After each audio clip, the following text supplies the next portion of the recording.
ఇప్పుడు ఎన్ని ఇబ్బందులున్న జనార్దన్ రెడ్డి మాత్రం ప్రజా సమస్యలను వదిలిపెట్టాడు. బనగానిపల్లె పట్టణంలో చాలా మంది నిరుపేదలున్నారు. వాళ్ళకందరికీ 2 సెంట్లు భూమి ఇవ్వాలన్నాడు. తప్పకుండా ఇచ్చే బాధ్యత మాది. నా పరాయి పరిశ్రమకు నా పీరియడ్లో ఏ విధానాలు ఉన్నాయో మళ్ళీ ఆ విధానాలు తీసుకొచ్చి ఆ పరిశ్రమను కాపాడే బాధ్యత మాదని మీ అందరికీ హామీ ఇస్తున్నా. Ring road, reverse ring road పెట్టాడు. నేను వస్తున్నా.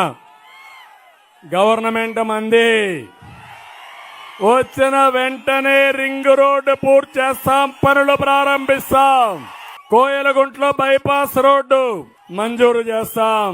బనగానపల్లిలో ఇంజనీరింగ్ కాలేజీ, యువత కోసం స్కిల్ డెవలప్మెంట్ సెంటర్. బనగానపల్లిలో పేద ముస్లిం మహిళలు అధికంగా ఉన్నారు. వారికి ఆర్థికంగా పైకి తేవడానికి కార్యక్రమాలు.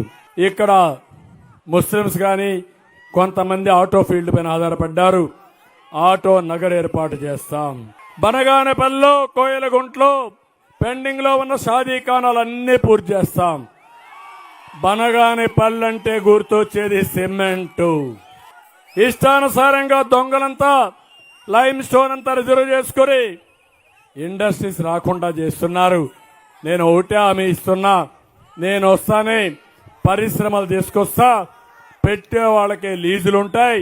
మీ భవిష్యత్తుకి బంగారు భవిష్యత్ చేసి ప్రతి ఒక్క తమ్ముడికి ఉపాధి ఇచ్చే బాధ్యత మాదని మీ అందరికీ హామీ ఇస్తున్నా.